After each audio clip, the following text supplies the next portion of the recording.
Hello, become students. Welcome back. So today we are going to start our new lecture, lecture number 4, sum number 9. Clear? तो अब तक हमने 3 lecture average due date के कर चुके हैं। तो अगर आपको कॉन्सेप्ट और बेसिक क्लियर करना है तो मेरा लेक्चर नंबर 1 देख लो और लेक्चर नंबर 2 और 3 भी देख लीजिए। तो आपका और भी लॉजिक क्लियर हो जाए। उसके बाद आप सम नंबर 9 में आएंगे तो आपको डायरेक्टली समझ में आ जाएगा। क्लियर। और अगर आप चैनल पे नए हो तो प्लीज मेरा चैनल सब्सक्राइब करिए।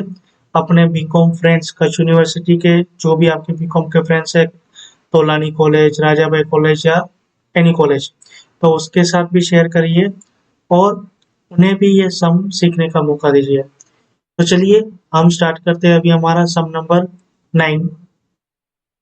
तो find the average due date of the following 3 bills draw on 1/8/2023। तो यहाँ पे देखो बिल ड्रॉ हुआ है तो हमें एक चीज तो दिमाग में आ जाती है कि ड्यू डेट में मुझे 3 days 3 days as a grace period मुझे ऐड करना पड़ेगा ड्यू डेट में। ठीक है। और उसके बाद एक और चीज बोली उन्होंने कि if a new bill for the total amount, ये मैं लास्ट में समझाऊंगा। फिलहाल अभी मुझे यहाँ पे एवरेज ड्यू डेट निकालनी है इन तीनों की। ठीक है। तो यहाँ पे मैं आपको एक चीज बता दूं, तो एक प्रिंटिंग मिस्टेक हुई है। ये आपका जो अमाउंट 9,000 है वो 9,000 नहीं बल्कि 900 है। ठीक है। ये 9,000 नहीं है, 900 है। तो चलिए बिल की डेट तो हमारे पास है। सबकी बिल की डेट कितनी है? 1/8/2023। लेकिन सबकी ड्यू डेट अलग अलग है। तो और बाकी अमाउंट हमारे पास 2500, 1600 और 900 ये दे दिया गया है। अब इसके बेसिस पे हम एवरेज ड्यू डेट निकालेंगे। तो ये हमारा फॉर्मेट है। आपको अगर मेरा लेक्चर नंबर 1, 2, 3 देखा है तो मैंने ये फॉर्मेट आपको समझा हुआ है। तो सबसे पहले डेट ऑफ बिल लिखेंगे। तो सबकी बिल ऑफ डेट कौन सी है? 1/8/2023। ठीक है।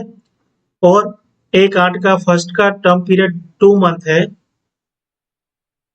सेकंड का 3 मंथ है और थर्ड का 2.5 मंथ है। क्लियर। उसके बाद अब मैं यहाँ पे ड्यू डेट निकालूंगा।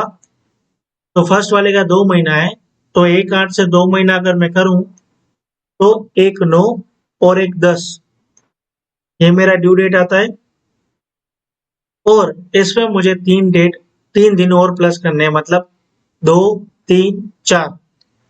तो 4/10/2023 मेरा ड्यू डेट आया। अब सेकंड वाले का 3 महीना ड्यू डेट है, मतलब 1/8 से लेके 1/9, फिर 1/10, फिर 1/11। 9, 10, 11 ये 3 महीना हुआ और इसमें 3 डेट और प्लस कर दो। 9, 10, 11 ये मंथ हुए। अब इसमें 3 दिन और प्लस कर दो तो 2, 3, 4।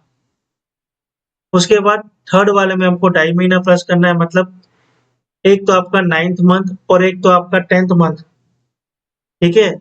यहाँ पे आपका कौन सा है? 1/8/23, तो 8th मंथ पूरा और 9th मंथ पूरा। तो 2 महीने तो आपके ये हो गए। ठीक है। उसके बाद 10th मंथ में हमको आधा महीना लेना है।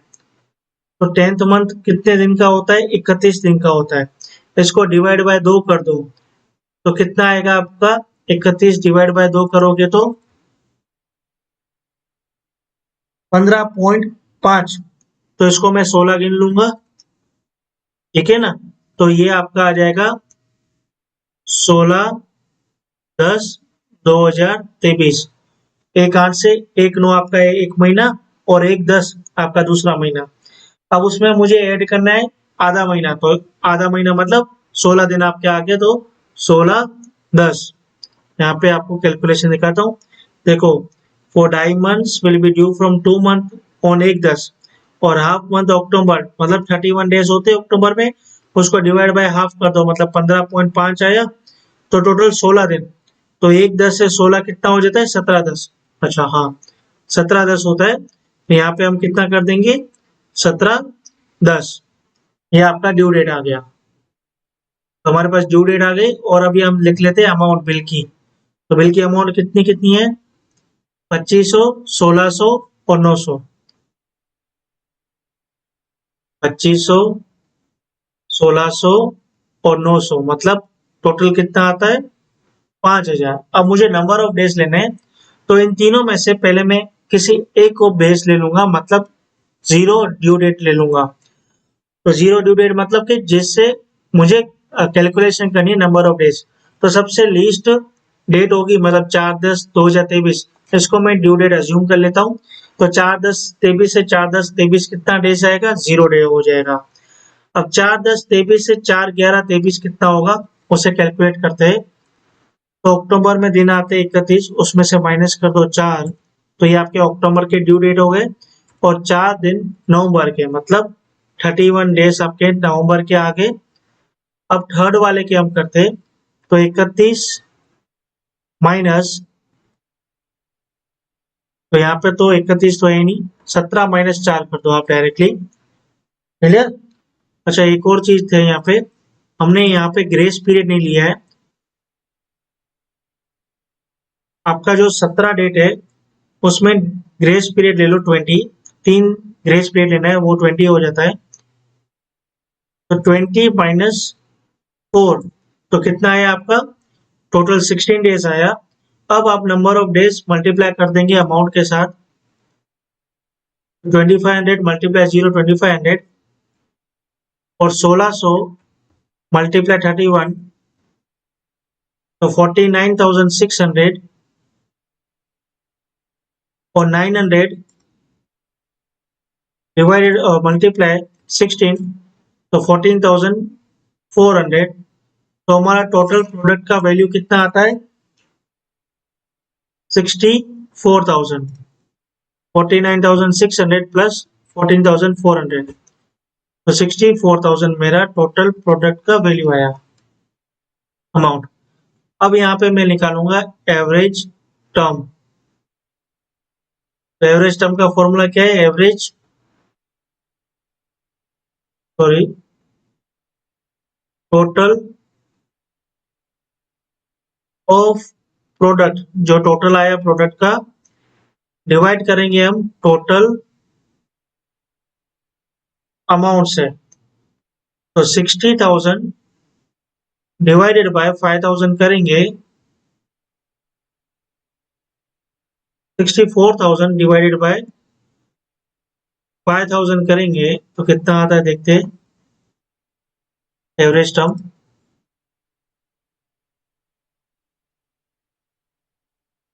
तो 12.8 डेज आता है, जिसको मैं कंसीडर करूंगा 13 डेज राउंड अप में। अब यहाँ पे मैं इजीली निकाल सकता हूँ एवरेज ड्यू डेट। तो मेरा बेस डेट जो भी रहेगा, जो मैंने अज्यूम किया था, उसमें प्लस कर दूंगा मैं 13 दिन। तो बेस डेट मैंने अज्यूम किया था 4/10/2023। अब इसमें मैं 13 दिन प्लस कर दूं, तो मेरा एवरेज ड्यू डेट आ जाएगा 17/10/2023। तो ये हमारा एवरेज ड्यू डेट निकल आया। अब यहाँ पे लास्ट पैराग्राफ में क्या बोला था, if a new bill for the total amount has to be drawn for the period of 2 months maturing on the average due date, when should it be drawn?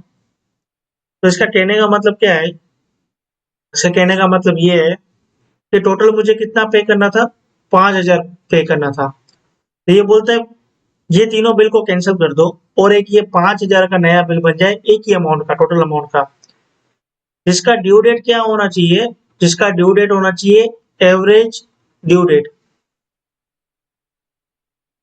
ठीक है। और मैं 2 मंथ का credit भी दूं, तो बिल कौन सी तारीख को ड्रॉ होना चाहिए।